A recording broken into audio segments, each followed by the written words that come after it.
Começa agora na 101 FM e Prudente AM 1070, o seu Jornal da Manhã, com as principais notícias de Prudente região. Aquilo que acontece de mais importante, você ouve primeiro aqui, agora, ao vivo no seu rádio, Jornal da Manhã.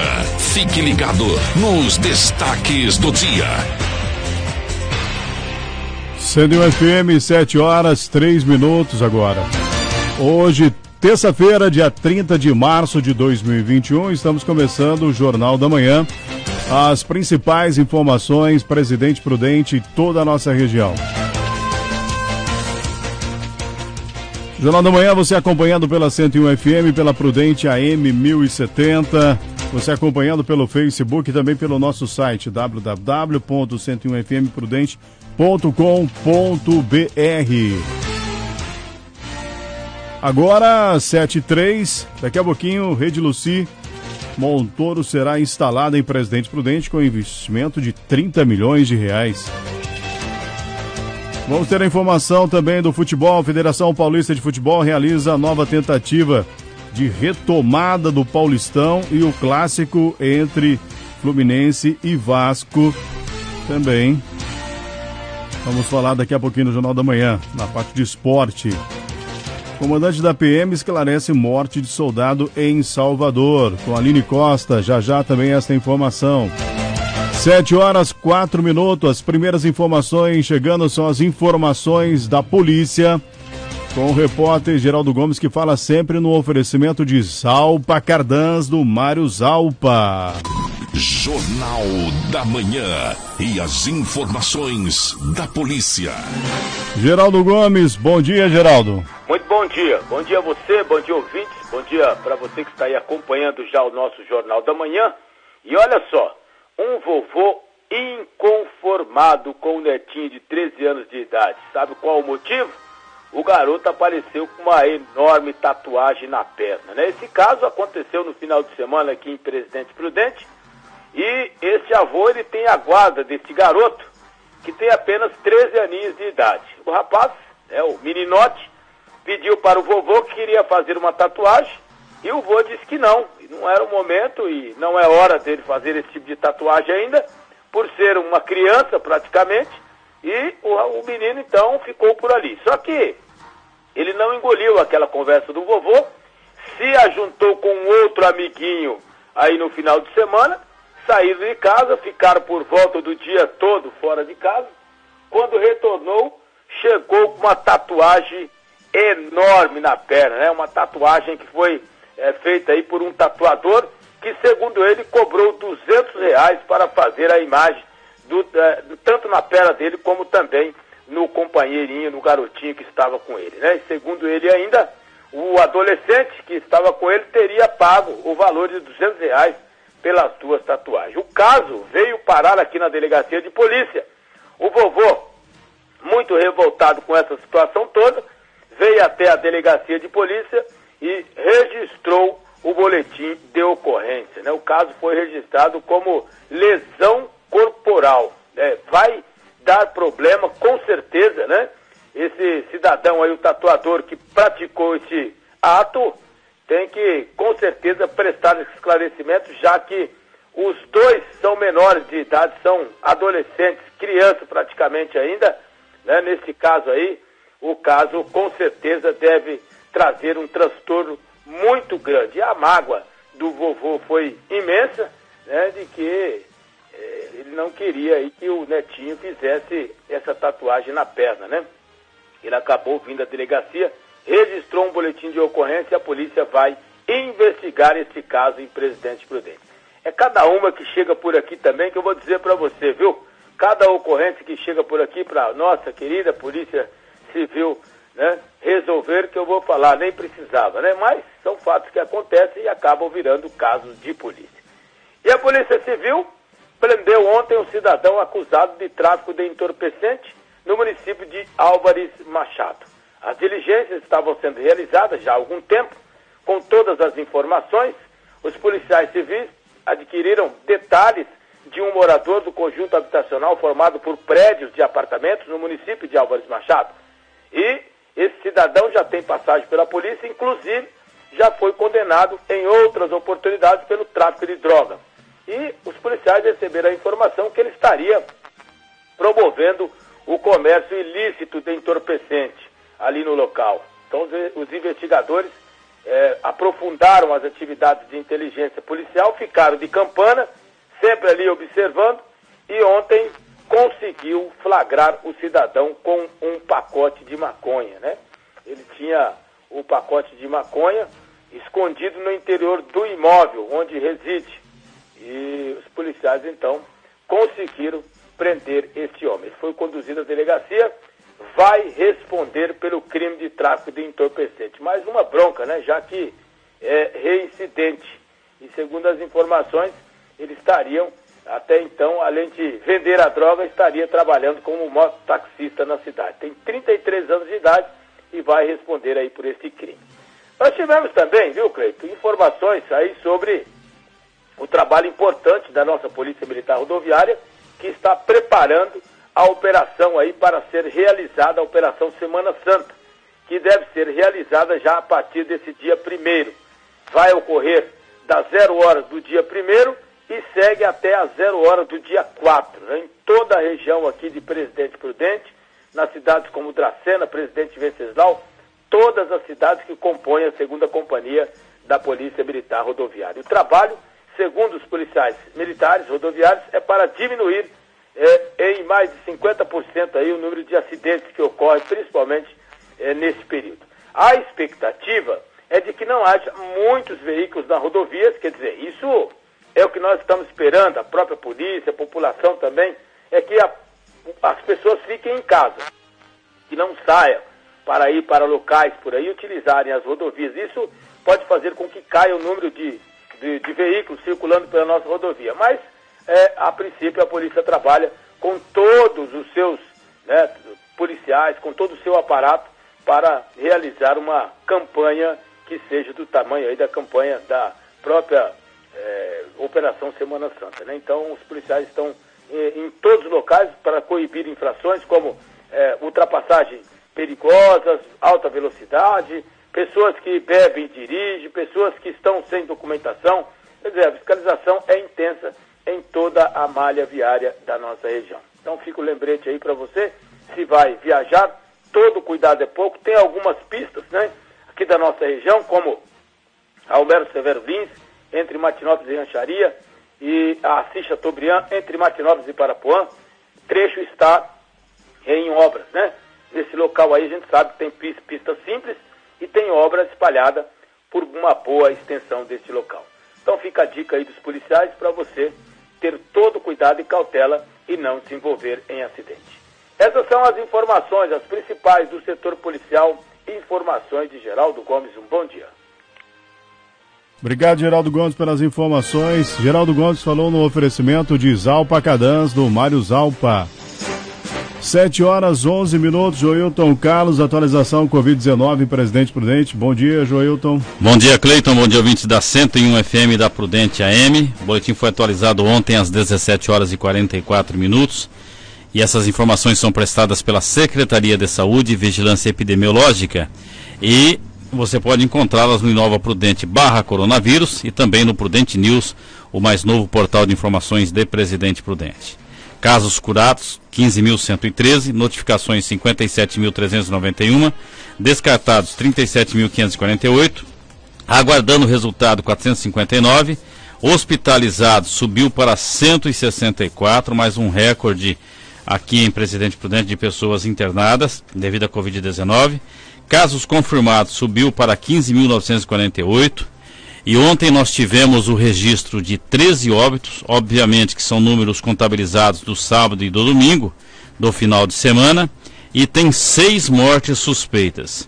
Essas 13 mortes são confirmadas, mais 6. Se confirmar as 6 mortes, teremos aí 19 mortes neste final de semana em Presidente Prudente. E é importante que as pessoas saibam que neste momento as UPAs de Presidente Prudente estão no colapso total. O CIOP, que faz o gerenciamento das 2 UPAs de Presidente Prudente, já anunciou isso. Os equipamentos estão em falta, há falta de bicos, por exemplo, para o atendimento às pessoas. Enfim, está num colapso total. Isto ontem, nós não sabemos o resultado desta noite. E várias pessoas estão nas UPAs de Presidente Prudente aguardando uma transferência para um hospital de Presidente Prudente ou até mesmo da região. No caso da Santa Casa também a lotação chegou ao limite. E no hospital regional nós temos uma situação já que também está chegando a este limite aí. Então, quase mais de 95% de lotação. E as pessoas têm que tomar cuidado, Cleiton Mussi e ouvintes da 101 FM da Prudente AM, usando máscara, álcool em gel, distanciamento social e sair de casa só se for necessário, porque nós estamos num momento de colapso da saúde em toda a região. Há uma expectativa da abertura de um hospital de campanha e tem que ser o mais rápido possível para que possa ajudar as autoridades em saúde da nossa região, porque os médicos estão neste momento preocupados. Eu ouvi um depoimento do Dr. André Pirajá, que sempre tem concedido aqui entrevista aqui para a Rádio 101 para Prudente AM. É preocupante este momento que nós estamos atravessando da pandemia no Brasil. Jornal da Manhã, agora 7h14. Bom, vamos trazer uma informação agora. O SESI Prudente realiza ação de arrecadação de alimentos não perecíveis. Muito importante se você puder participar desta campanha. Essa campanha visa ajudar famílias e instituições em situação de vulnerabilidade. A informação é com Jonatas Caetano. As unidades SESI da região de Presidente Prudente têm realizado uma campanha de arrecadação de alimentos não perecíveis que serão destinadas a famílias em situação de vulnerabilidade. O diretor regional do SESI, Sidney Junqueira, explicou como está funcionando esta campanha. Na verdade é uma campanha estadual, né, que a Fiesp, junto com o SESI, que é o seu braço social, está lançando em todo o estado. Na verdade, lançou em todo o estado desde o dia 23, né? Nós estamos aqui na região recebendo esses donativos, esses alimentos não perecíveis, nas nossas 7 unidades, né? Ele também explicou como a população pode estar participando e as unidades do SESI da região estão participando da campanha. As unidades são Oswaldo Cruz, a nossa escola de Oswaldo Cruz, de Regente Feijó, o nosso CAT, aí, nossa escola aí na Furquim, a escola de Prudente lá da Vila Real, Álvares Machado, Santo Anastácio e Presidente Epitácio. Qualquer pessoa, né, pode estar levando os seus mantimentos, aí, os seus alimentos não perecíveis, das 8 às 17 horas, de segunda a sexta. O diretor regional da unidade SESI explicou como será distribuída os alimentos que forem arrecadados durante a campanha. É o seguinte, desde o ano passado, quando nós fizemos aquela importante ação também das refeições, nós fizemos uma grande parceria com mais de 70 entidades da região, dessas cidades, né, e até de outras cidades que até a gente não tem unidade. Elas, né, na verdade, nós vamos entregar para essas entidades que já têm o cadastro dessas pessoas que estão passando necessidade, né? E essas entidades vão fazer a entrega dessas cestas básicas, né? Desses alimentos não perecíveis. Ainda segundo o representante da entidade, a campanha segue por tempo indeterminado. A ideia é permanecer enquanto durar a pandemia, então, enquanto tiver essa dificuldade aí que você bem sabe que nós estamos passando, né? Precisamos nos cuidar, né? Sim, né? Porque a doença está presente aí, a pandemia está clara aí, mas também precisamos cuidar da outra parte, né? Que é essa parte econômica, essa parte principalmente da alimentação das pessoas, que muitas pessoas estão passando bastante necessidade. Agora no Jornal da Manhã, o tempo e a temperatura. Jornal da Manhã, são 7h17. No momento a temperatura em Presidente Prudente está registrando 19 graus. Máxima prevista para hoje vai ficar em torno aí dos 32 graus. Sol e aumentos de nuvens no período da manhã, com possibilidade de pancadas de chuva à tarde e também à noite. Jornal da Manhã, 7h17 agora. Jornal da Manhã. De volta no seu rádio, o Jornal da Manhã.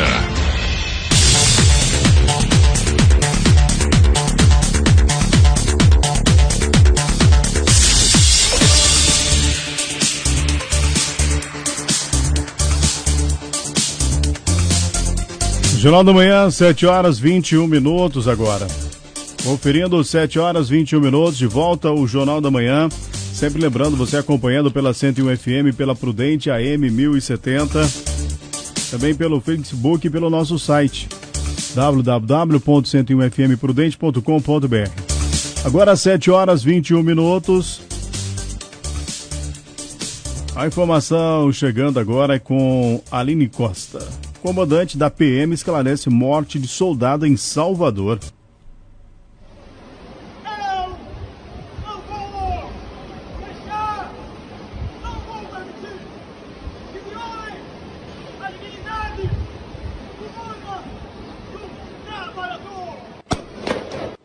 Na tarde desse domingo, o soldado da PM Wesley Soares passou cerca de 4 horas dando tiros para o alto. Com a cara pintada de verde e amarelo e gritando palavras de ordem, a situação ocorreu no Farol da Barra, um dos principais pontos turísticos de Salvador. A polícia tentou negociar a rendição do soldado, mas enfrentou dificuldades, pois o mesmo parecia estar em situação de transtorno mental. Após erguer um fuzil e atirar contra os colegas da PM que negociavam a sua rendição, o soldado foi atingido por tiros disparados pelos policiais. Ele chegou a ser socorrido por uma ambulância e levado para o Hospital Geral do Estado, mas não resistiu aos ferimentos e morreu. A morte do soldado causou, além de consternação, a indignação de alguns colegas da corporação. O comandante da Polícia Militar da Bahia, Coronel Paulo Coutinho, esclareceu que a PM só atirou contra o soldado após ter sido alvo de disparos de uma arma de alta letalidade. Era um evento crítico, onde um policial militar, apresentando estar fora do normal, armado com um fuzil, começou a ameaçar presentes e disparar, principalmente para o alto. E objetivávamos até o final levar o processo negociativo para uma possível rendição. Ainda segundo o comandante, as equipes que conduziram a negociação seguiram os protocolos internacionais de gerenciamento de crises. Tivemos no Farol da Barra um evento crítico, que a doutrina internacional de gerenciamento de crises preconiza alguns passos a serem adotados, que desde o isolamento, a contenção, a estabilização e a negociação. Indignados, alguns policiais fizeram uma manifestação condenando a ação da corporação no caso. Eles prometem fazer uma carreata nesta quarta-feira para protestar contra a morte do soldado e pedem o afastamento do comandante Paulo Coutinho. Os policiais também exigem que seja derrubado o decreto do governador do estado, Rui Costa, sobre o toque de recolher e o fechamento do comércio não essencial. Segundo eles, o soldado morto protestava contra o fato de ter que atuar para o cumprimento do decreto, exigindo que comerciantes fechem seus estabelecimentos e pessoas saiam na rua após o horário do toque de recolher. Agência Rádio Web, de Salvador, Aline Costa.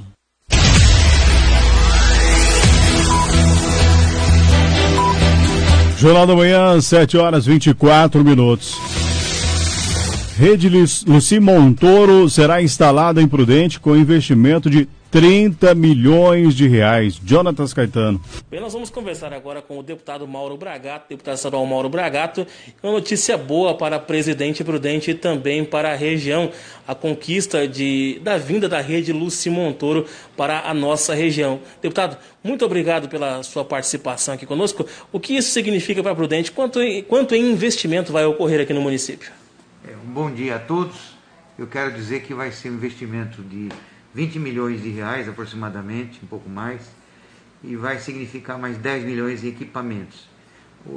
O Rede Luci Montoro é para atender quem efetivamente precisa: órtese, prótese, atendimento psicológico e gente que vai significar melhora para todo mundo que sofreu um acidente de moto, de carro, e de repente um acidente que prejudica o funcionamento da fala, uma pessoa que tem um problema na audição, enfim, são 4 na visão, são 4 pontos de atendimento aqui na nossa cidade e vai beneficiar muito a nossa região, 60, 70 municípios. Deputado, onde será instalado essa nova unidade da rede Luci Montoro aqui em Prudente? Bom, na verdade, o local ainda não está definido. Eu falei com o Ed, prefeito, agora, última sexta-feira, havia falado com o Dr. Nelson Bugalho, até porque era do ano passado esse projeto, e eu quero dizer que o prefeito Ed já nos colocou à disposição. Existe uma ideia de um terreno ali próximo do Prudentão, que é um local de fácil acesso. Se não for lá, a gente vai ver qual o terreno que a prefeitura vai oferecer à instalação do Centro do Cimontor. O que eu quero dizer é que é uma parceria entre o município de Presidente Prudente e o Estado. O Estado vai construir, vai implantar, vai contratar os funcionários e o município vai doar o terreno, né? Eu quero dizer que o prefeito já concordou, o Ed já é parceiro da ideia, e Prudente vai ser bom, porque nós vamos ter uma fonte de atendimento que nós não tínhamos. Essa era a grande falha do sistema do Estado aqui em Presidente Prudente, não ter esse atendimento no Centro do Cimontor. Agora no Jornal da Manhã, as informações do esporte. Federação Paulista de Futebol tenta de novo convencer o poder público a liberar a retomada do estadual. Por determinação do governo de São Paulo, a realização de jogos está proibida no estado, pelo menos até o dia 11, por conta das ações de combate à pandemia. A federação, porém, promete a adoção de um protocolo mais rigoroso para conseguir a liberação e aguarda uma resposta o mais rápido possível. Fala, por exemplo, em isolar os atletas em hotéis e centros de treinamento, aumentar a testagem para Covid e reduzir a quantidade de pessoas que trabalham nas partidas. Também se escuta nos bastidores sobre a possibilidade de os jogos acontecerem à noite, para evitar aglomerações de torcedores, até porque o estado tem um toque de recolher, depois das 8, e que podem ser realizadas até o dia 11 apenas partidas de times que disputam mais de uma competição, e que por isso podem ter sérios problemas com o calendário apertado, lá na frente. Principalmente o Palmeiras, que em abril jogará as finais da Recopa e da Supercopa do Brasil. O Paulistão foi suspenso oficialmente há 2 semanas, na 4ª rodada. E de lá para cá, a federação conseguiu realizar apenas 2 partidas, Mirassol e Corinthians, São Bento e Palmeiras, que foram levadas para o estado do Rio de Janeiro. Aliás, por falar nisso, a 7ª rodada do Campeonato Carioca começa nesta terça-feira com um único jogo, e será um clássico. 9h35 da noite no horário de Brasília, Fluminense e Vasco medem forças em Volta Redonda. O jogo envolve bastante pressão, já que às 5 rodadas do fim da primeira fase, os 2 rivais estão fora do G4, portanto da semifinal. O Carioca tem Flamengo e Volta Redonda no topo, com 13 pontos cada, seguidos por Madureira e Portuguesa, ambos com 10. O Fluminense aparece logo na sequência, com 9. Mas o Vasco, que soma apenas uma vitória, é somente o 8º, com 6 pontos.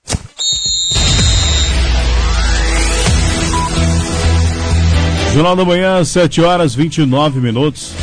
Para encerrar o Jornal da Manhã, os comentários agora de Alexandre Garcia. 7h29, bom dia. Bom dia. Foi uma segunda-feira movimentada com trocas de ministros. Apenas uma não estava prevista. O presidente não tinha pensado em trocar o ministro de Relações Exteriores, Ernesto Araújo, mas ele pediu para sair quando viu que ele estava sendo um peso para o presidente nas relações com o Senado. O ponto final foi o presidente do Senado pedir sua cabeça nas redes sociais. Começou com a campanha ideológica que a mídia está fazendo contra ministros de direita, né? Foi contra o Weintraub, tem sido contra a ministra Damares, né? Muito contra Ernesto Araújo e também com o ministro Salles do Meio Ambiente. Né? Então, isso é normal, faz parte. Né? Não é dos tempos em que o jornalismo era isento, neutro, que era seguir os fatos, né? Já é dos novos tempos aí de militância. Mas, enfim, é normal na militância, sem problema. Só que aconteceu. Ele, inclusive, foi ao Senado na semana passada, o ministro de Relações Exteriores, a presidente da Comissão de Relações Exteriores, a sua anfitriã, né, perguntou para ele por que ele não saía do ministério, né, e aí ele acabou tuitando. Lá no domingo ele tuitou, revelando que numa conversa que ele teve com a presidente da comissão, que é a senadora Cátia Abreu, que fora ministra da Agricultura de Dilma, né, que Cátia Abreu não se preocupou com vacina, como estava anunciando, mas sim com o 5G, né, e ele insinuou que ela estava fazendo lobby para o 5G chinês. Nesse meio tempo, quinta-feira, os presidentes da Câmara e do Senado tinham ido a São Paulo, conversaram com 10 grandes empresários e financistas, etc., e voltaram com as queixas deles. Tanto que no dia seguinte de manhã, o presidente da Câmara já fez lá um manifesto dizendo que podia haver medidas amargas e fatais. Já era contra o Ernesto Araújo. Aí saiu aquela resposta do Ernesto Araújo em relação à senadora Cátia Abreu. Boa parte do Senado foi contra Ernesto Araújo e o presidente do Senado deu o tiro de misericórdia. Ele viu que não dava e decidiu ir embora. O presidente, então, aceitou.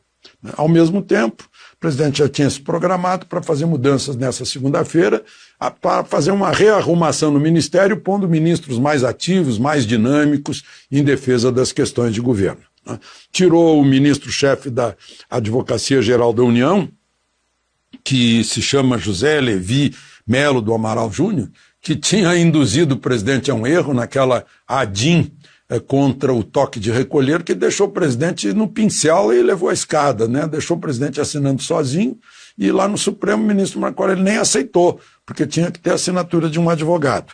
E o ministro Fernando Azevedo, que lá naquela reunião, lembram de abril do ano passado, o presidente Bolsonaro já tinha se queixado dele e de Sérgio Moro, de que estava recebendo as informações com atraso, que ele precisava ser prevenido e não ficar sabendo depois pelas redes sociais, pelos jornais, o que tinha acontecido de questões cruciais para o governo, né? Mas parece que isso não mudou e ele resolveu, então, tirar também. Aí o ministro da Justiça volta para o lugar original dele, André Mendonça, que volta a ser da AGU, da Advocacia Geral, e lá para o Ministério da Justiça vai um nome que havia sido cogitado para diretor da Polícia Federal, que é o secretário de Segurança Pública do Distrito Federal, o Anderson Torres, que é advogado e é delegado federal de carreira. Bom, isso foram mudanças políticas, né? O Centrão pode estar por baixo disso, por trás disso, está testando, já conseguiu tirar Pazuello, conseguiu tirar o Ernesto Araújo, né? Se atribui ao Centrão, vai tentar tirar o Salles. Ele está testando até onde vai o fim daquele presidencialismo de coalizão com o qual Bolsonaro acabou, né? Ficou só presidencialismo presidencial, né? Sem força de partidos políticos dentro do governo, mas eles estão testando, né?